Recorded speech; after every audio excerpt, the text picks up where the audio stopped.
the asset side and looking at the discrimination of home ownership and any sort of income contribution, and the liabilities, the debt side. Well, guess what? Technology is the new frontier. I think you've heard from both Vincent and our previous speaker, is the new frontier for redlining.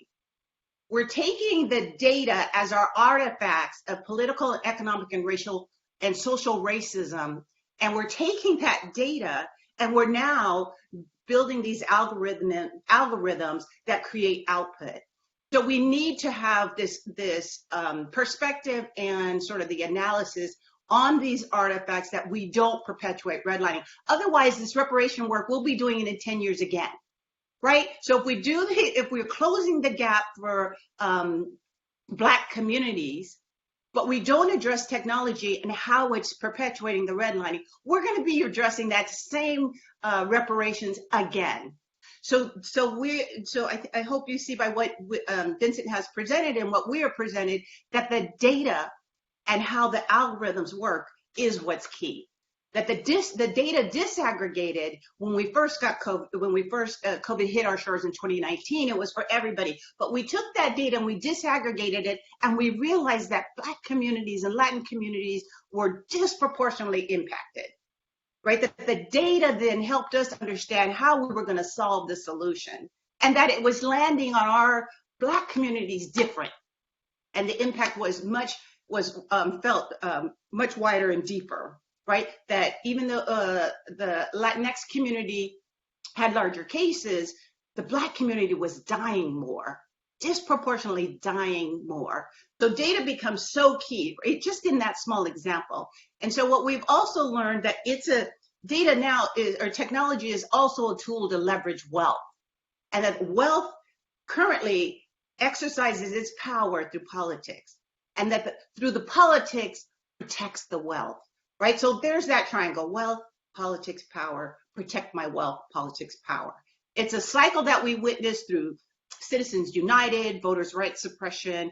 And so who sits at the top of that wealth cycle? If we're looking at wealth and the creation of wealth today, we see that the top mega cap companies, right? So now we're just really talking about capitalism and how Black folks are deprived from that capitalism. That the top mega cap meaning that the company is over $1 trillion capitalization, are tech companies. Apple, number one, Microsoft, Amazon, Facebook, Google, Alphabet, right? And that wealth seeks power, that power through politics that protects the wealth. So you've got tech companies now defining the way, right? When Amazon says we're going to go to $15 minimum wage, they don't need a federal law, they don't need a state law, right? Amazon of itself, $1 trillion company, is going to say we're going to raise minimum wage. And Black folks are doing a lot of that warehouse work, driving a lot of those trucks in our communities. So the technology part exists both in the data and how it's used, and also on the capital that it's building in our society, and in California in particular. Because if you look at those top five, and actually the sixth one is Tesla, Apple, California, Microsoft, Washington, Amazon, Washington, Facebook, California, Google, California, Tesla, California. Okay, so these tech companies will either perpetuate this landscape of discrimination and the wealth gap, as Vincent has presented, or reshape it. So both sides of it, I would hope that the Reparation Task Force consider how are we looking at the technology from both the capital perspective and from the data and the algorithms that are so biased against Black folks. So we at Greenlining would argue that the work that needs to be done will have to be done over if there's not a future proactive instead of a reactive look. Right? We want to be sure to say, how do we redress the impact so that our wealth, we can begin to close the wealth gap. I was literally at a meeting with the U.S. Treasury and their chief of staff, and we were talking, and they were saying, well, you know, it's such a big problem that we're just going to try to make everything equitable. I said, no, you just need to work on closing that wealth gap. You just need to take that $1 that white families have and the 8 cents and move that 8 cents to 20 cents. And can you move that 20 cents to 50 cents? And we will be making progress. And I'm talking to the U.S. Treasury, right? And then we were talking to the EPA, and then we were talking to the Department of Transportation to say, work on closing that wealth gap. Well, if y'all do the good work of reparation and closing that wealth gap, we don't want to be sitting here having not put forward proposals that also said, look, technology, this is what they're doing in terms of perpetuating that gap. That the reparation solutions will not close the gap if we're continually allowing technology to widen the gap. So we see our praxis as the intersection between that economic equity, racial equity, and building wealth. And the third component, though, is actually the climate equity, that there is environmental racism happening as well. So where we live is also been denied resources. Our water is dirtier, our land is dirtier, and our air is dirtier, right? That as you begin to see like billions of dollars being allocated towards climate equity, the Justice 40 initiative is like 40% of those dollars must go to communities of color. And I guarantee you, of that 40%, Black communities represent a disproportionate larger part of those allocation of dollars. So resources are coming, but without a thoughtful racial lens, we will not be able to close this racial wealth gap. So with that, I will close because I'm looking at our time here, and we are available for future questions or any sort of input that you would like from Greenlining. So thank you very much for giving Vince and I opportunity to represent to you on the technology front. Thank you so much, Ms. Deborah Gorman and Mr. Vincent Lay. I truly appreciate both of you and the expert testimony you both have provided. Now we will turn to Dr. Safiya Noble. Thank you. Thank you, Chair Moore and the honorable members of the task force. I appear before you today to provide testimony based on our review of the evidence compiled at the University of California, Los Angeles Center for Critical Internet Inquiry. I should also note that I'm a descendant of enslaved Black Americans. My paternal grandmother was born into sharecropping, and she and my grandfather bought many of our relatives out of this de facto system of slavery in Mississippi. And this legacy of slavery is not in the distant past. It entrapped my grandmother in her youth, and I am the direct descendant of that experience. So this legacy informs my knowledge and my work. The task of the Reparations Task Force is not simple. The overlapping complex histories of how, where, and when racial bias, discrimination, and violence have systematically excluded African Americans from wealth creation across the state of California are many. These histories are different for families living in Oakland, in Los Angeles, and in the Central Valley, and yet all are impacted by the business practices and culture of the tech industry. The tech sector has been a big part of the California economy and identity. It brings in an estimated $520 million per year to the California economy and employs roughly 2 million Californians. The explosive growth of this sector has benefited greatly from the talent and resources of our public university systems, as well as public subsidies, government contracts, and an almost entirely unregulated industry that allows companies to use Black communities as test beds for product development and design. This is but one of many dimensions of thinking through repair and restoration. We must also consider the opportunity cost of the lack of tax revenue that the tech sector has largely avoided paying, which otherwise could have funded education, community economic development, affordable housing, and infrastructure. It might be a cliche to invoke Facebook's erstwhile motto, move fast and break things, as a sector-wide indictment, but it is an ideological orientation that excuses the harm caused by this level of real-world experimentation and exploitation as necessary bumps along their road to innovation.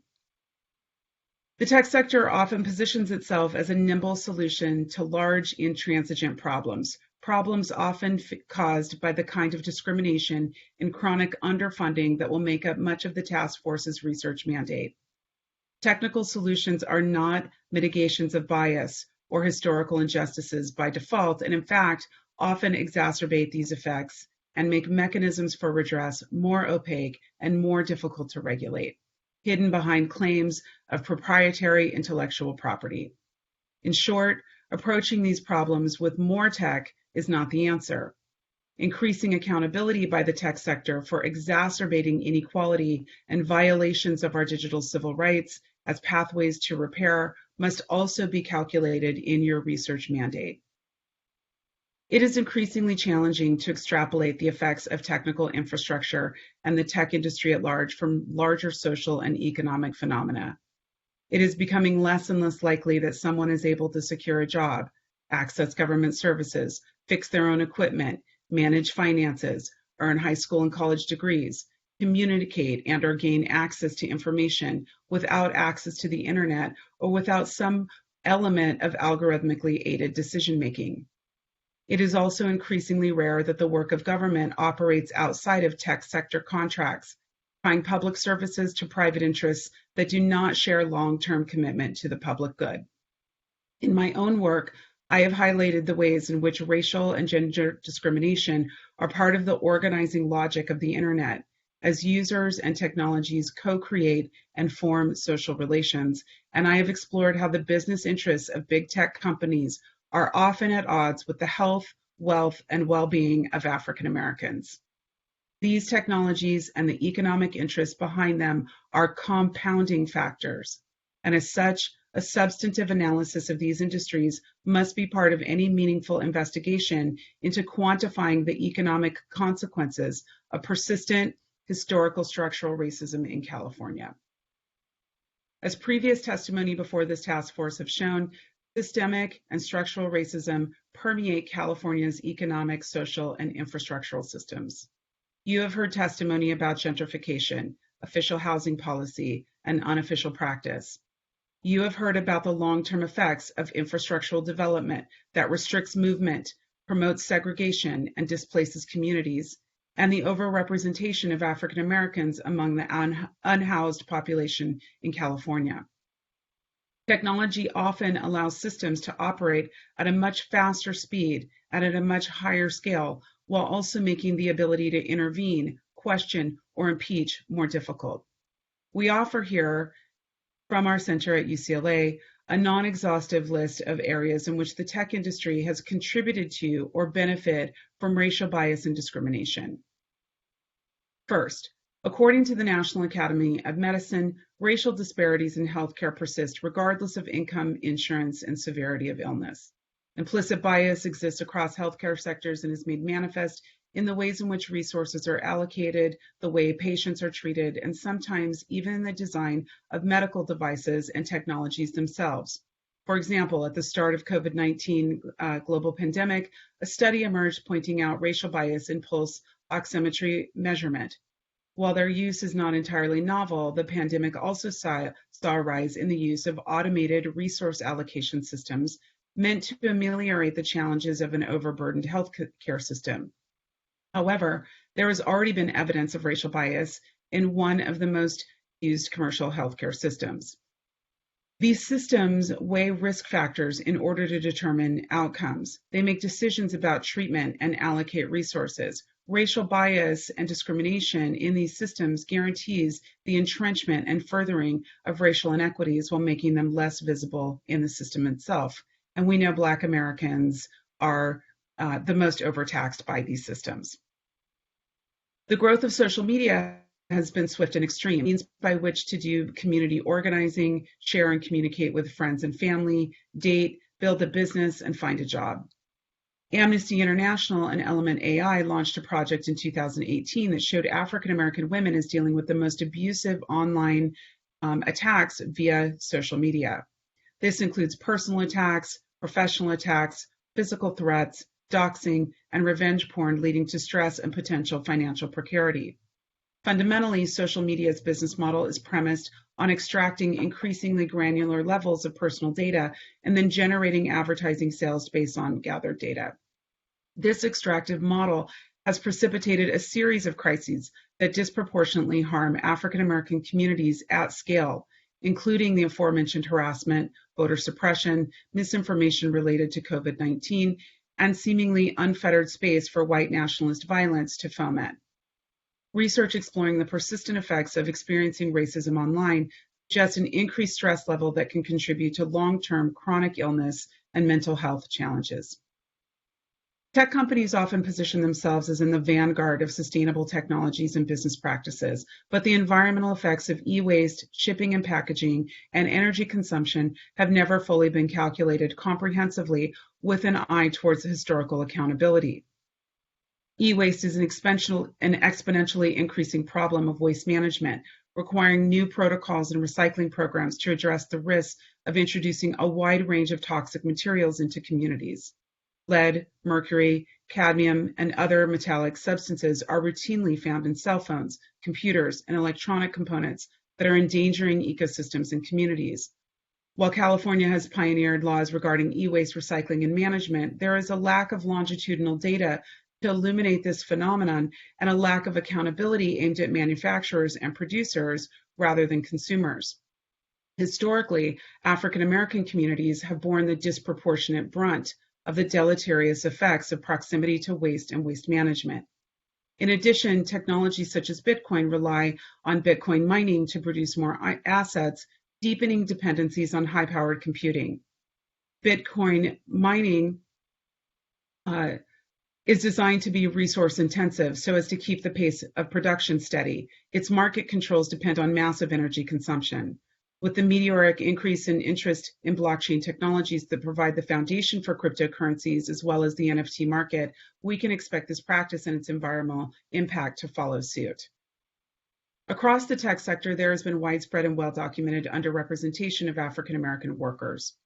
The technology sector's estimated worth is in the trillions, with tech sector jobs garnering salaries 30 to 40% above California state median incomes and 4 times median incomes for African American households in California.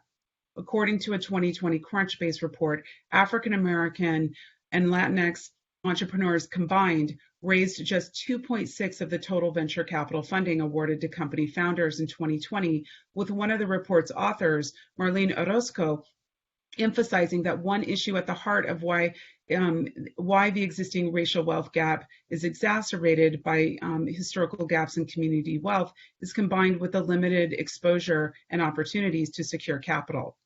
The tech sector is fast growing and has a high incidence of well-paying jobs, but the disparities in funding and hiring contribute to the persistence of the racial wealth gap.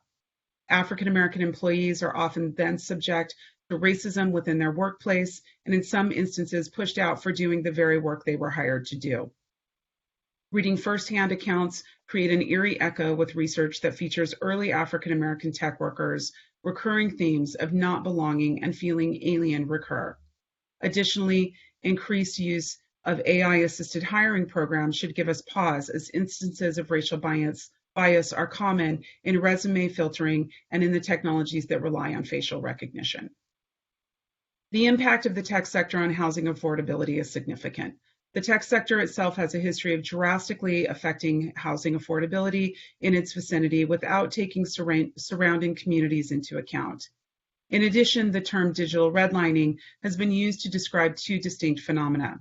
First, internet service providers, or ISPs, resist extending high-speed broadband into communities they do not consider potentially returning on infrastructural investment. This has far-reaching consequences, depressing access to avenues of economic opportunity, opportunities to civic engagement, access to government service, and access to education. Second, digital redlining also refers to the implementation of algorithmic systems that further predatory loan practices, surveillance advertising, and discriminatory housing practices. Instead of ameliorating bias or discriminatory practices, these products and practices exacerbate them at scale. African American students face discrimination in all levels of education. There is extensive research on the ways in which increased surveillance, increased discipline, and suspensions contribute to the school-to-prison pipeline. The EdTech industry has positioned itself to address these as well as many other longstanding issues within the education system through gathering and processing training data and developing products that privilege learning personalization and promise early warning signs to promote prevention. However, this is not isolated to so-called EdTech, but permeates education. As in the industries discussed throughout, elements of algorithmically aided decision-making can be found across all sectors of education. One example, Todd Feather's investigation for the Markup found that major universities use race as a high-impact predictor of student success, an element that both at the individual level and in the aggregate can dictate student access to resource. But the role of the tech industry is not isolated to enabling or precluding access to resources for individual students, but rather represents a larger phenomenon by which technology attracts and retains more resources for itself. Programs promoting technical literacy and procurement programs often divert much needed resources away from teacher-student education, away from investment in Black students, and further entrench students and their families into agreements with companies that compromise their privacy and may lead to other deleterious effects that require further study. It is difficult to overstate the role of tech companies in the shaping of the contemporary policing and the broader prison industrial complex. The introduction of predictive policing programs, big data programs for resource allocation, algorithmic sentencing and bail programs, surveillance technologies, forensic science and technology applications, police-worn body cameras, so-called non-lethal weapons, monitoring technologies, records management, license plate readers, etc., has transformed the way policing is done, and each and every one has had racial bias at the core of their development and implementation. Investment in technical solutions across the criminal justice system is not novel, as systems of automation and large-scale cross-system data management tools dates back to the 1970s. We are also seeing automation in background checks, facial recognition regulating building access, and a variety of unregulated AI that is beta tested on Black communities. Each of these types of carceral technology are unfairly pointed at vulnerable Black people, which are often in our neighborhoods across the state. So to sum up in closing, let me just say that California is central to the origin story of the tech industry, and so it must be understood as a powerful element in California history. We encourage considering the tech sector as an integral part of the task force's study, as it is crucial to hold companies accountable for building corporate and individual wealth through data extraction, instruments that perpetuate racial bias, and discriminatory business practices. These new and novel systems are often built on top of pre-existing structures and institutions, use data sets that are imbued with patterns and traditions of structural racism, and often replicate structures and institutions that have long and complex histories of racial injustice.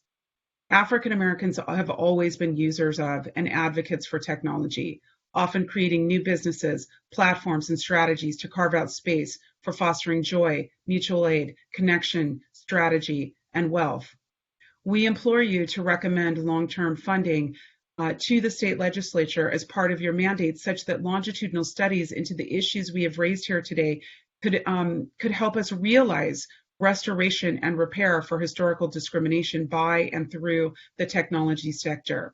I provide this testimony, and I'm grateful to the support and research from my colleague at the UCLA Center for Critical Internet Inquiry, Dr. Stacy Wood. We hope that the review of this evidence will work in service of restoration and repair for Black Americans and the broader public good. Thank you. Thank you so much, Dr. Noble, for your expert testimony. So now we have 5 minutes reserved for questions from our esteemed task force members. And so I would like to provide space now for any of our task force members if they have any questions or comments or insights based on the information presented today. And I'll actually, sorry, Vice Chair Brown, you're recognized. Madam Chair, members of the task force, I just want to commend all of our presenters who've given such factual, eloquent, and moving testimonies. A lot of us might have already been aware of this, but to hear this collective statement, where again, across the board, it boils down to our not being viewed as being human. We've been excluded, mistreated, and that's more reason why we should look at spending a lot of our energy lobbying to make sure that the right things are done to right the wrongs and to pay up for the egregious wrongs that have been perpetrated against African Americans. So thank you so much for our staff, the Department of Justice, and Madam Chair for the leadership you've given. Let us just hold our holt and with pit bulldog determination, state the case and follow through.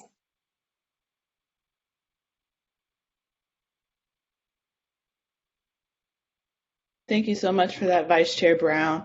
I had a question, and it's related to tech companies. So there is a diversity analytics company named Blendor that did a report on the different pledges from these different tech companies after the George Floyd uprisings. And Blendor counted 535 pledges from different tech companies worth $4.56 billion. And those pledges were made by these tech companies between January 1st and December 31st, 2020.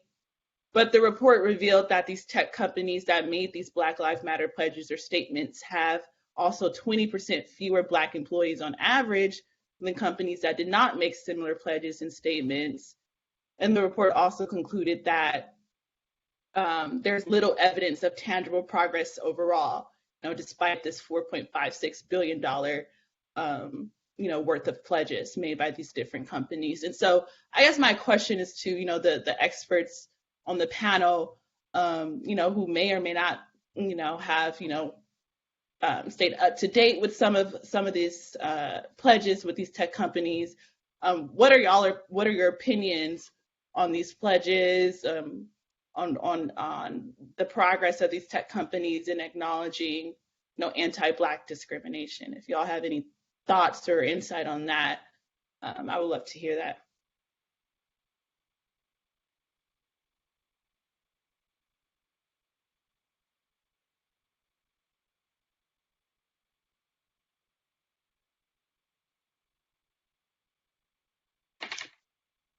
To speak up if none of my colleagues want to. I think what we know and what we have evidence of is that the tech sector broadly, at least in terms of the largest tech companies, the major actors that have been noted previously, are duplicitous at best in their pledges to support Black people and to kind of jump into the opportunity for public relations gestures. But in reality, when we look at across the board at their employment numbers of Black Americans, Black Californians, when we look at their corporate tax evasion, and of course, the tremendous impact that this has on communities, when California companies do not pay taxes, it creates a disproportionate burden for educational services, healthcare services, all of the things that we need for the state to thrive. That burden is felt most acutely among poor people and Black people. So I think we have to kind of look systemically at the relationship between the pledges and then the corporate practice and corporate behaviors. And where I would point the task force to would be the level of taxation on these companies. Do they pay their fair share? Their use of the public infrastructure, the roads, the airports, the schools, their hiring from schools in California, from universities in California, and of course their negative impacts on affordable housing, and of course what this does to the under Prop 13 to the funding of public education. I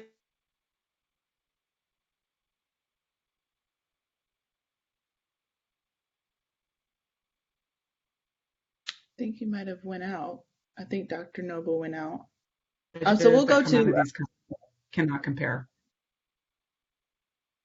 Thank you. So I see Deborah Gorman and then Vincent Lay.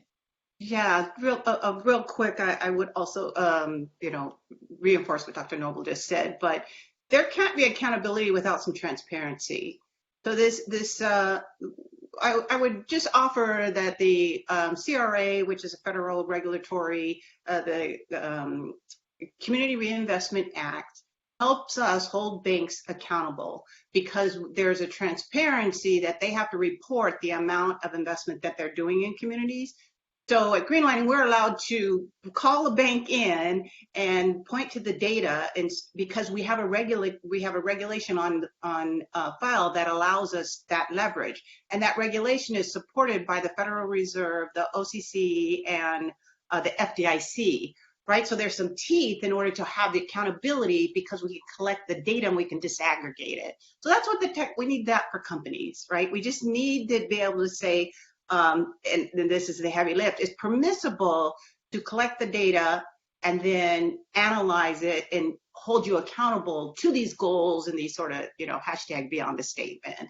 But I would say that, this whole conversation around data, it continues so that the data goes both ways, help us analyze to create good policies and remove disparate impact and disparate impact and outcomes, but also to hold folks accountable in those companies. So then I can say, you said 4.5 billion. We looked at the number, it was 20 million. But without the data and without a way of having that transparency and that accountability, I'm not sure we can get there.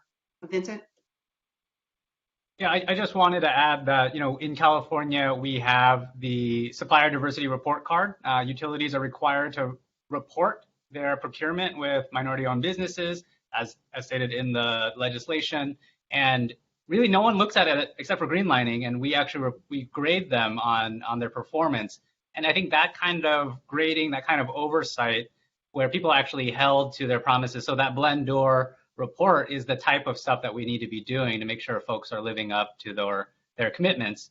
And I just want to flag that, when we talk about algorithmic regulation, we're already getting a lot of companies coming in and say, oh, don't regulate us. We have our policy, and we state in our policy that we have these ethical considerations. So as long as we follow our policy, then you shouldn't go in and regulate us any more than that. And that's the talking points right now for algorithmic regulation. So, taking the example from these diversity and inclusion statements and pledges and hearing what they're trying to do for algorithmic regulation and oversight, I want to be really aware that these pledges aren't going to mean anything and these policies are just cop-outs. So I do think we need some accountability from oversight bodies. Thank you so much for that, Dr. Noble, Deborah Gorman, and Vincent Lay. Are there we are over time, so I want to reserve the space for any last comments or questions from our esteemed task force members. Senator Bradford, you're recognized.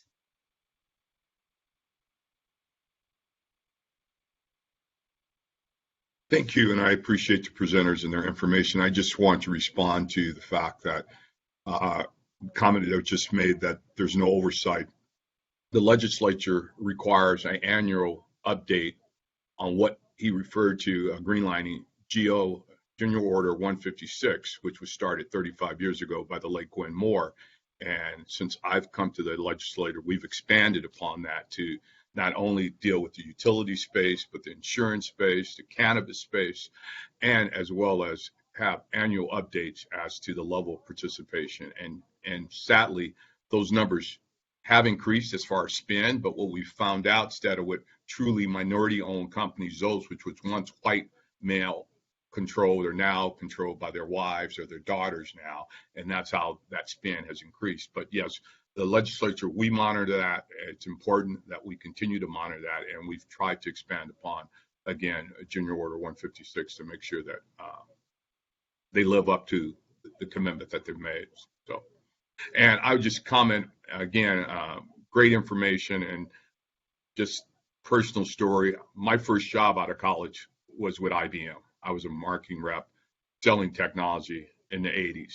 And I was given the most shitty, I'm just going to say that, territory to try to sell technology, where my white counterparts were given Beverly Hills, Century City, things of that nature. And I was given commerce, downtown, industrial areas where they weren't interested in technology 35 years ago. So that discrimination went on then, and it's still going on now in the marketing space as well. So thank you.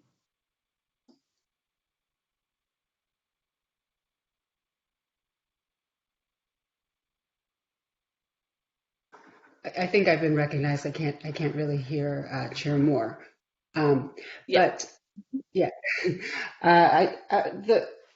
your message landed very loud and clear about the importance of transparency, and the importance of, having transparent data so we can use that data to monitor how these technologies are being used to replicate inequality. That landed very strongly on me. The other question I want to ask, though, is about the importance of representation, of having diversity and representation in the technology field, right? In the STEM world. And the fact is that in the top 10 companies, the top 10 tech companies, there are almost no Black women employed, zero. And having representation is its own form of oversight, right? So as far as, the programs that we are considering in terms of reparations, what role should improving representation in tech play in our thought process?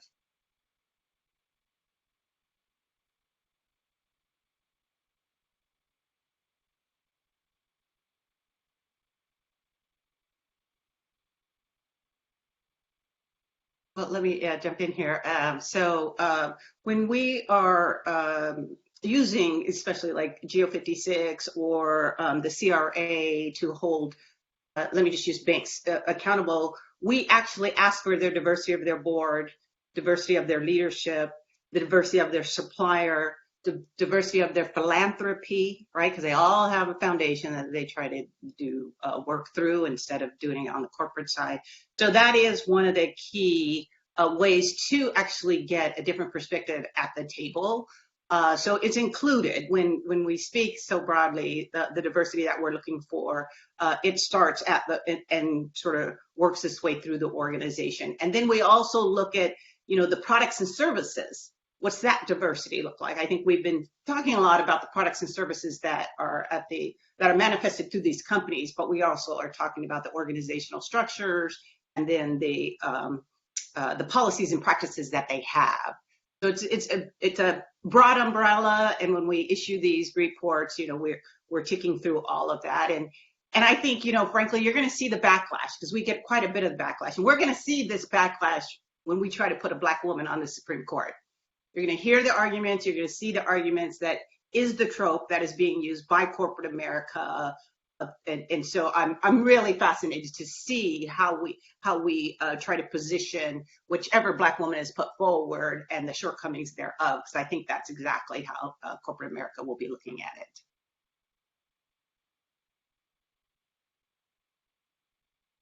I can add. Thank you for that question. Oh, are you going to go ahead, Chair Moore? Okay, I'll add very quickly. I know we're over time. I think for us at Data for Black Lives, we obviously think about pipelines and into tech jobs, and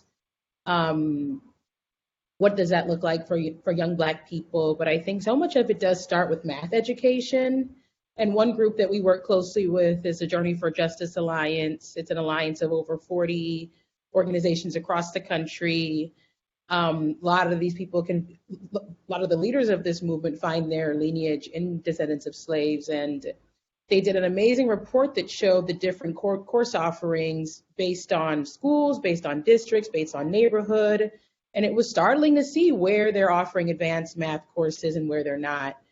And then I think from there, making sure that there are pathways and opportunity, not just expensive boot camps, but actual opportunities for folks to actually get the skills to be able to join these jobs. And then, of course, pushing back on big tech companies to hire not in a tokenizing way, but also to hire at the C-suite level.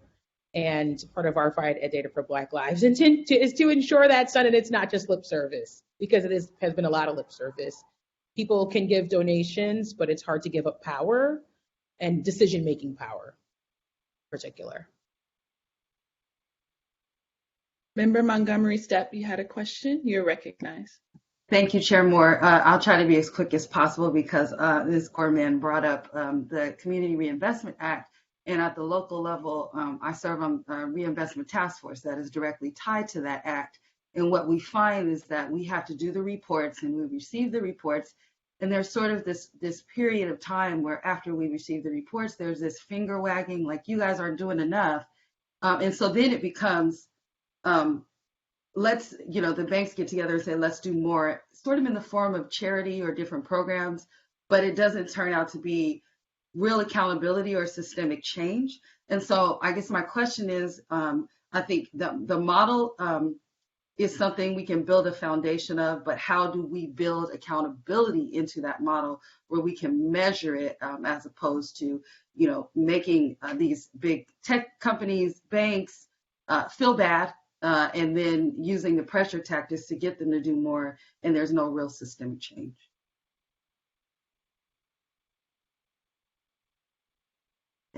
That's for any of our presenters. Ms. Noble, do you think you can answer that question and maybe the question that was asked before? Sure. I think one of the probably most important ways that we should be thinking about the tech sector's business models is to just remember that the Black people are involved in the tech sector significantly. It is true that Black women are not represented, and there's a lot that has to do with not the lack of Black women's preparation. In many cases, in the senior management positions and in software engineering in particular, only about 5 top schools in the United States, top CS departments, serve as the pipeline. If Black women are not in the pipeline coming out of programs in those schools, and those are mostly Stanford, MIT, Carnegie Mellon, Illinois, and Berkeley, then Black women will not get hired, Black people will not get hired into those kinds of jobs. So that part of the challenge here is that we have a tremendous number. In fact, Jessica Gwynn from USA Today, the technology editor there, did a very important investigative journalism piece a few years ago that showed that there are many Black people in the pipeline for computer science and software engineering jobs, but they are at San Jose State. They are at universities that the elite computer science and engineering leadership in Silicon Valley will not hire from.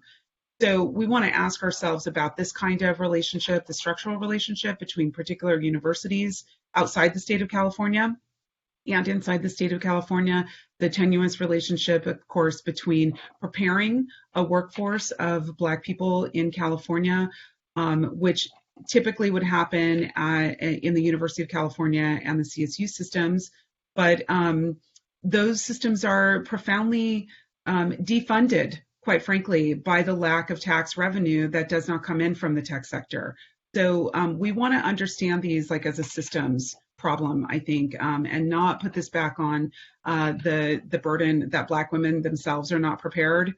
Far from it. They're actually facing discrimination at every level of preparation and a lack of support and funding. So that's an important point to make. I think, the broader issues maybe I've tried to kind of address here in that. I think that if I would just implore the task force to truly think about the relationship between taxation, the relationship between redlining and gentrification. All of these things are connected to each other. And again, over and over, you see Black people disproportionately harmed. We want to remember that these issues that we've raised about data and algorithms include things like the gamification of financial markets that led, of course, to the 2008 recession, which was the largest wipeout of Black wealth in the history of the United States. So this is what I think, our colleagues at the Greenlining Institute and other organizations are really helping us understand how to quantify those losses.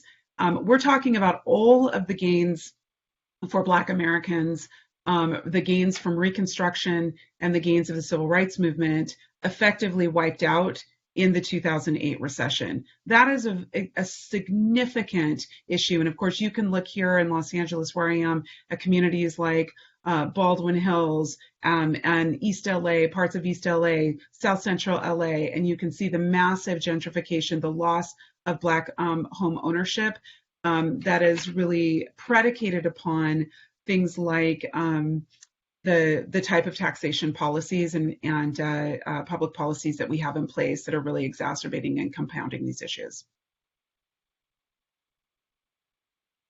Wow. Thank you so much, Dr. Noble, Vincent Lay, Deborah Gorman, and Yeshi Milner. We greatly appreciate all the insight and expert testimony provided, and we are looking forward to staying connected with you all as our work progresses and develops. So thank you again. So now, thank you to the committee. Thank you. So we will now turn to our next agenda item, a potential action item, expert consultants for the second report. And we will be hearing from the Department of Justice Research Center. So without further ado, the Department of Justice may present.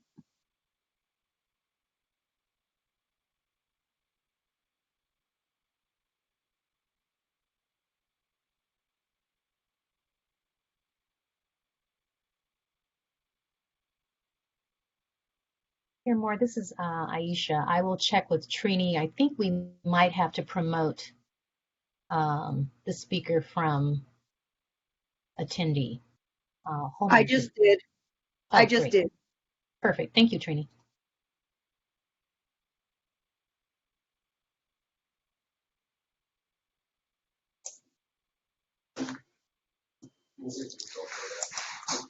Hello. Good day, esteemed members of the AB 3121 Task Force. I'm Dr. Tiffany Jantz DeZamo, and I serve as a research supervisor at the California Department of Justice Research Center. I'm here to provide a brief update regarding the expert economic consultants for your second report. As you know, on the second day of the December 2021 public hearing, the task force directed the Department of Justice to reach out to Professor Sandy Darity to gauge his interest and availability in convening a team of economists to address subsections E, how reparations are to be calculated, and subsection F, the instrumentalities for reparation distribution, of Section 3, Government Code 8301.1, which was instituted by Assembly Bill 3121. During this conversation and subsequent conversations, members of the task force requested the DOJ reach out to a number of economists and scholars to gauge interest in participating in a consulting group to address subsections E and F. The DOJ Research Center got to work immediately, reaching out and engaging in conversations with requested economic scholars over the course of December and January. We were able to contact all scholars requested by task force members. Of the scholars we contacted, we are pleased to inform the task force that the following scholars have expressed interest in and potential availability for contributing to a collaborative economics consulting team. Professor Sandy Darity from Duke University, Professor Bill Spriggs from Howard University, Professor Thomas Kramer from the University of Connecticut, Professor Kesia Campbell from Pierce College in California, and folklorist and author Kirsten Mullen. The task force's direction, the department can issue letters of retention for the aforementioned scholars and request that they work on a scope of work proposal that covers a general approach or multiple approaches to addressing subsections E and F of Government Code 8301.1 on behalf of the task force, along with providing a timeline of deliverables. The scope of work would of course need to be presented, discussed, and voted on in a future meeting of the task force. And so in order to help develop the scope of work, the task force suggests that, or the department suggests that the task force consider designating one member of the task force or creating an advisory committee of 2 task force members to work with the department and the economics consulting group to coordinate this effort. Thank you for your time. We look forward to your continued direction and any questions you might have.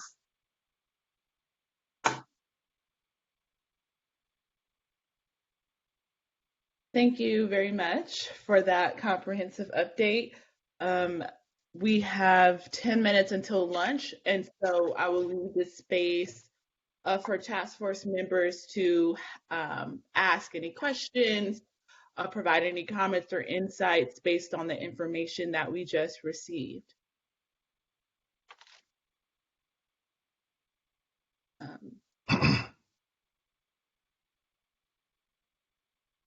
We can also have a conversation as to Tiffany's suggestion, right, as to whether we want to, appoint one member or create an advisory committee that will work alongside these teams of economists if we decide to approve them. And so I guess as direction, I'm sure there's going to be a motion on the floor to approve these teams of economists, and then a second motion to choose 1 or 2 members to serve as a spokesperson or coordinator. And so I'll just repeat the names that Tiffany just mentioned. So Bill Spriggs or William Spriggs, he was one of our expert witnesses at our panel, at our hearing in October. And so was Thomas Kramer, Kesia Campbell, and then of course Sandy Darity and Kristen Mullen. Do y'all have any comments or about these people in particular? If not, I think in the interest of time, we can just put the motions on the floor and move the agenda along. Member Grills, you're recognized. Oh, yeah. Sorry, Member Grills, you're recognized. Thank you. I just want to get some clarification. So is the recommendation for us to consider a team, and this team would consist of Darity, Spriggs, Kramer, Campbell, and Mullins? Or is it that all of them are being considered for a decision to be made about one of them, and then one of them pulling together a team? I'm not clear. Clarify that for Member Grills. Yes, the recommendation was based on the direction we had received in December, which was to create a collaborative team. That is the inquiry that we sent to the scholars listed, whether they would be interested in participating in a collaborative team. And that is the inquiry to which they responded in the affirmative. So it would be a team of scholars. At this point, we can receive direction to have letters of retention, which can precede a formal contract in the event that you decide to reject the scope of work at a later date. We can cease to move forward with the contracting process. Alternatively, we can move forward with the contracting process if you would like. And so the people that are listed here are all economists, with the exception of Kristen Mullins? The people who are mentioned here are mostly economists. I will note that Professor Thomas Kramer is a professor of public policy, and his training is in political science. Though he has some experience calculating reparations, as you saw in the testimony. And then Kirsten Mullen, as you noted, is not an economist. She is a folklorist and author. And so what are we using as criteria for qualifying to be part of a panel of economists, and we have people who don't have a background in economics? I can see the argument for Professor Kramer, but I'm unclear about for Mrs. Mullen. Yes, if I could, go ahead, sorry. I'm sorry, if I could interject. Member Grills, my understanding is that the names that were offered in this group were offered by members of the task force. So ultimately, the task force would determine, based on the qualifications and these individuals, whether they choose to issue retention letters to those individuals to be part of this collaborative team. I think that's kind of the genesis of why these people were selected. They were selected by one or more individuals from the task force. And then for this group of for this economics panel of folks, is there someone who will be designated as like the lead person who's organizing the entire process that they're going to undertake? I believe that, and that this kind of goes to part two of the options that you're presented with today. If there's an advisory committee formed from the task force, then you all can make that decision and even designate which of the individuals who you choose to retain should serve in that capacity.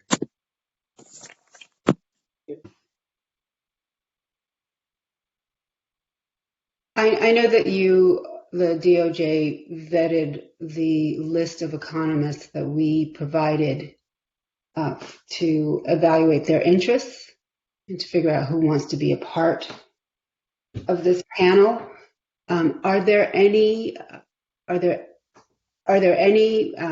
potential candidates that we're still waiting to hear from, that their response is outstanding? Yes, there were 2 candidates who we reached out to who have not responded yet, despite a couple of attempts to reach out to them. One is Professor Logan and Professor Trayvon Logan. I will note that he had responded to a previous inquiry in an earlier round of searches and noted that he did not have the availability to participate, but he has not responded to the most recent inquiry. The other person is Professor Damon Jones. He has an automated email response noting that he is conducting some work, I believe, on behalf of the federal government, so he may be slow to respond. So he has yet to respond as well and may not be available. Madam Chair. Vice Chair Brown, you're recognized. What is our specific need at this juncture? Are we trying to find an economist or economists give us input regarding the economics of reparations? I think we should make the decision on the basis of what we need.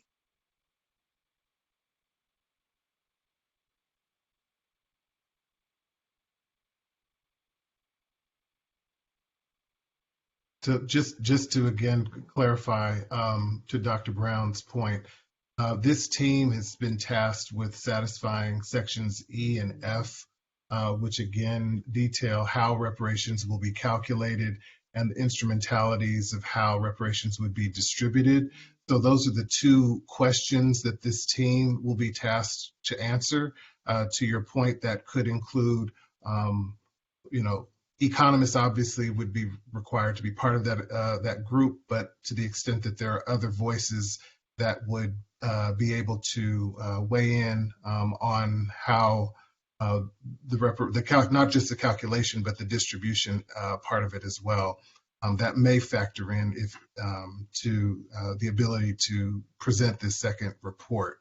But again, that is the collective decision of this body to make that determination. Madam Chair. Yes, you're recognized, Vice Chair Brown. We have 2 tasks. One is to determine the economics of reparations, and 2, whom do we deem worthy of receiving? Now, if they're going to speak to those issues, that's where we need to be scratched, where we're itching. And that question Right. has not been determined. Right, exactly. So as Damon alluded to in the AB 3121 legislative bill text, it provides that the task force has to ascertain, in consideration of our findings, any form of compensation to African Americans, with a special consideration for African Americans who are descendants of persons enslaved in the United States is calculated. And in addition to that, we must also, ascertain what form of compensation should be awarded, through what instrumentalities, and who should be eligible for such compensation. And so the economic consultant or economic consultant team would be tasked with assisting the task force with ascertaining those 2 points. So it seems as if what's on the floor is, and please clarify, Tiffany or Damon, that we, either vote to send out letters of retention for these people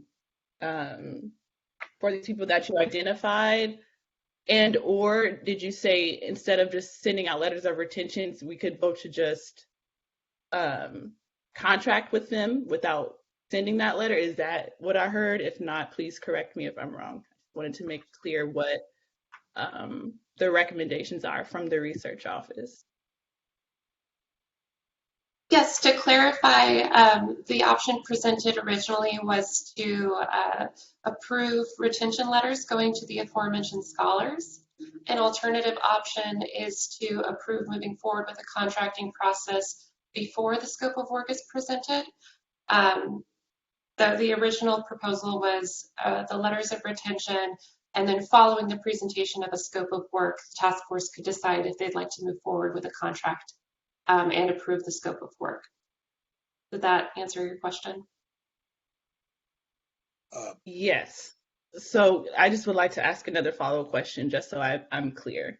So there's 2 alternatives. It's either we vote to send out letters of retention to the aforementioned scholars, wait for them to come up with the scope of work, they'll come back, and then we approve it or we don't approve it. And then the other alternative is kind of skipping sending out the letter of retention, voting to hire the aforementioned scholars before we see a scope of work. Is that what you're saying? Yes, I'll note that I am a researcher and not an attorney, so letters of retention may still be issued. The second alternative is you voting to move forward with a contracting process before seeing the scope of work. So I believe that we would advise on the former option, where you vote to provide retention letters and then decide if you'd like to move forward with this group of scholars following a successful presentation of a scope of work. That ultimately is the task force's decision. Madam Chair. Yes, Vice Chair Brown, you're recognized. Thank you. Should we not look at first, as good stewards of our time and this enterprise, that we would come up with what we feel should be the scope first, and let them know we're hiring them, what we're looking for.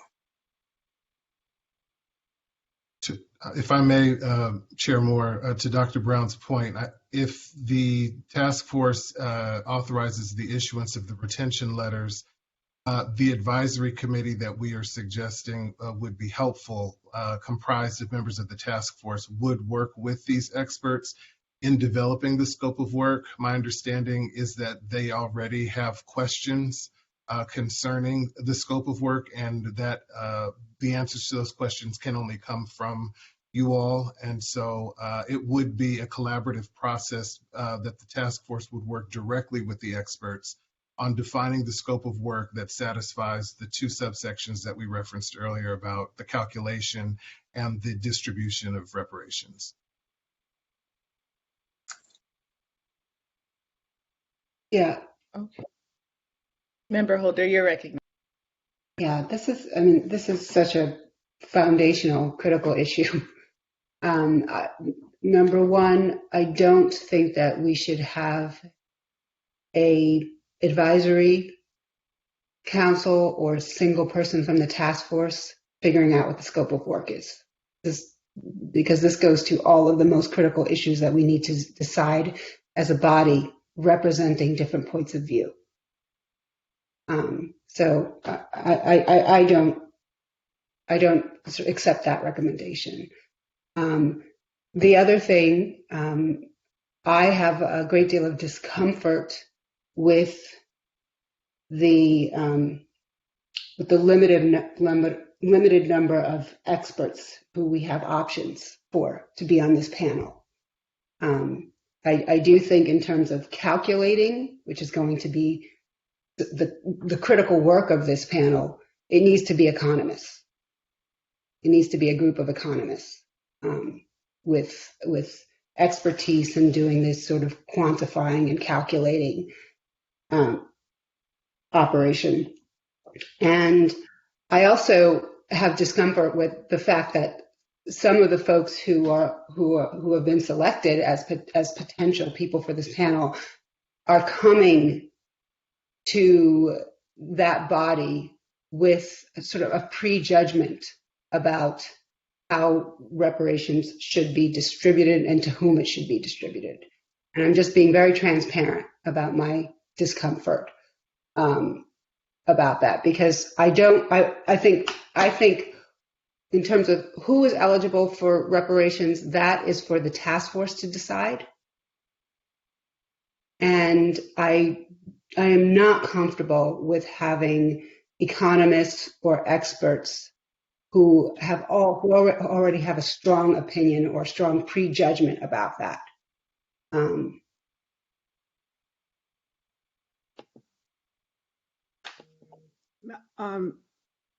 Member Holder, can you hear me? Mm-hmm. We can hear you. Yes, Madam Chair, I wanted to give her some information. My screen keeps going off. You can make a motion based on what you're asking for, and then the members can act accordingly to your motion by, either seconding the motion, having discussion with respect to your concerns, and then moving on that. That's just one option that you have at this moment. Okay. Madam Chair. Being Member Holder, I didn't want you to be cut off. Were you speaking? And then we'll go to Vice Chair Brown. Well, if I was going to craft a motion right now, it would be a motion around giving us time to specifically discuss the points that I just made regarding the sufficiency of the individuals identified for this panel, and regarding using economists or experts who are coming to that task with a sort of prejudgment and set of notions about the community of eligibility and whether there's a conflict of interest there. So I would move to just have to make space for a discussion on those points. Madam Chair, before we get a motion, please, let's back up. We were to, as a task force, based on our knowledge, our involvement in this state, come up with a sensible, logical, reasonable statement of the harm that's been done. That's our task. Then number two, you do have to have the practitioners, the experts, to work with us on the howness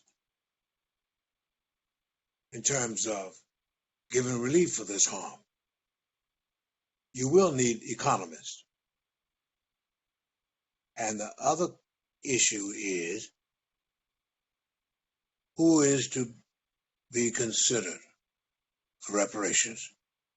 And that's to be done through democratic process of this task force. It appears to me that's our task, or else we get bogged down here.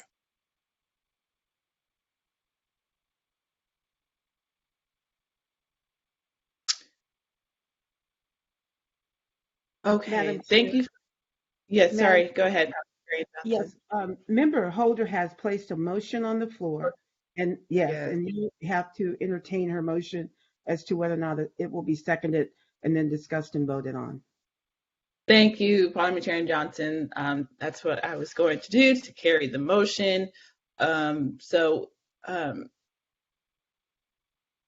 you please restate the motion? I wrote it down. So basically the motion on the floor is to set out time to discuss these points of whether to approve retention letters, and the discussion will talk about the sufficiency of the individuals identified, and a discussion on using economic experts in them coming into the work with any prejudgments, and whether that constitutes a conflict of interest.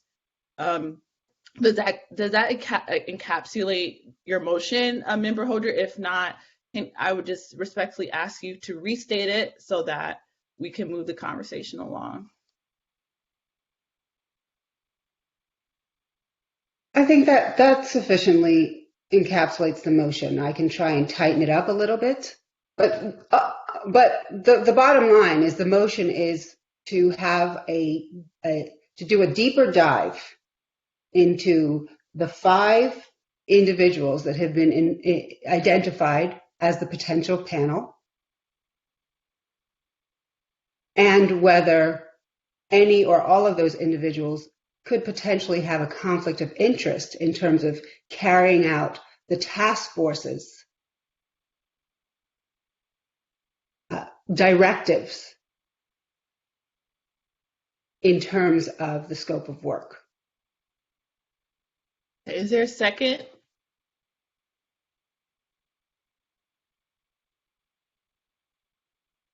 I second.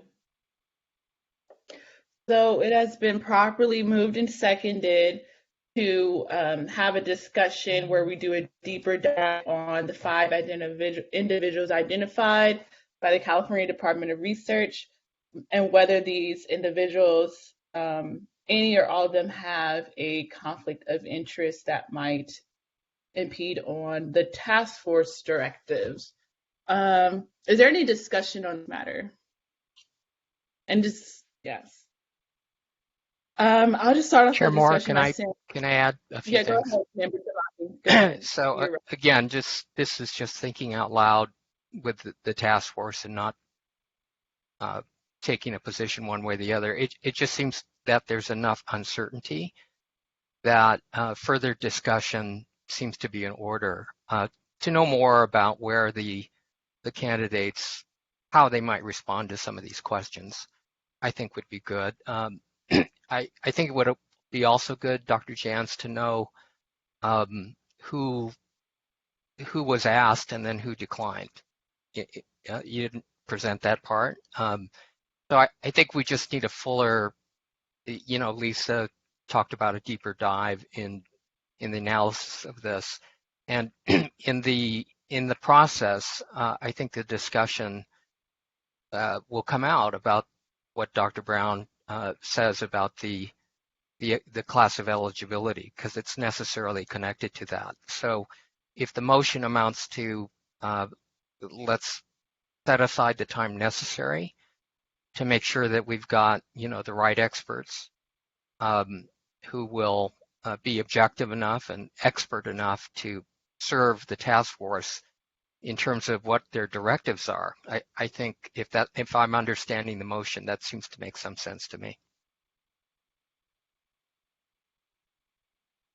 I have a parliamentary procedural question for Parliamentarian Johnson. So is it possible for us to kind of reserve the balance of this discussion after the motion to unfinished business tomorrow?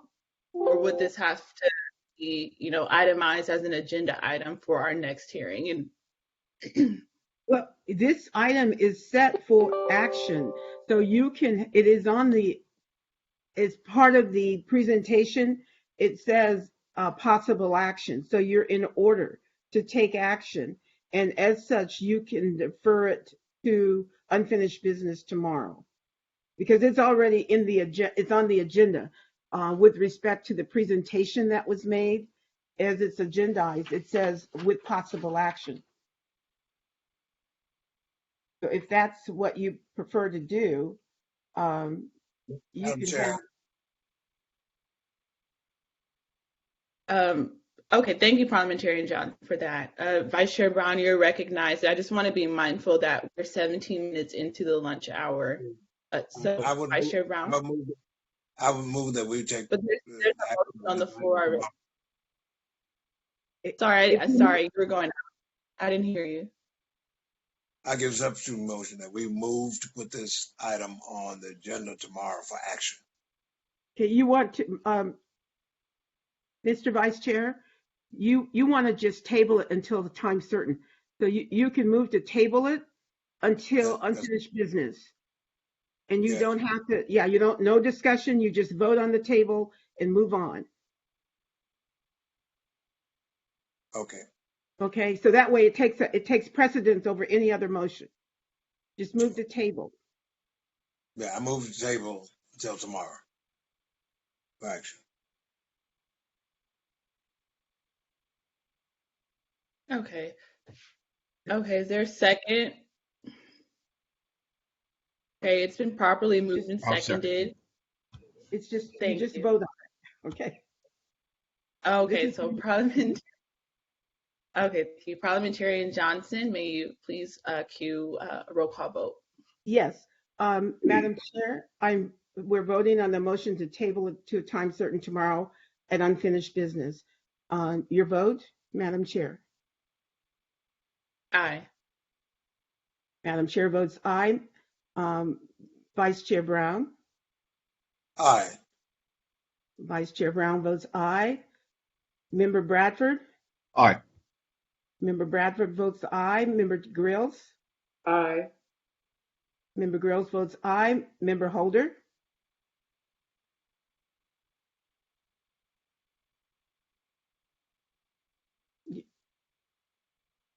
Member Holder? Aye. Oh, okay. Member Jones Sawyer? Okay. Member Lewis? Aye. Member Lewis votes aye. Member Tamaki? Aye. Member Tamaki votes aye. Member Montgomery Steppe? Aye. Member Montgomery Steppe votes aye. Madam Chair, 8 members voted. There were 8 ayes, no nays.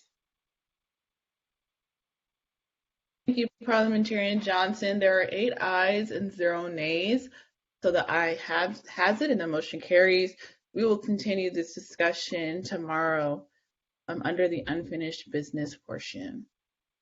Okay, so it is 12:20. Thank you all, members of the public and esteemed task force members, for your patience. So we will reconvene back at 1 p.m. for the discussion on community of eligibility with our esteemed guest, Secretary of State, Dr. Shirley Weber. Thank you.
that noise?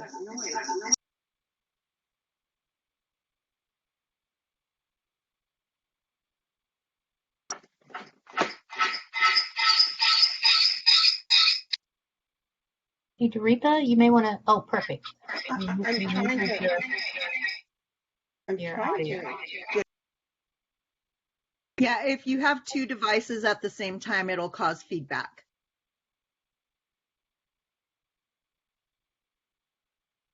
You want to do another quick test?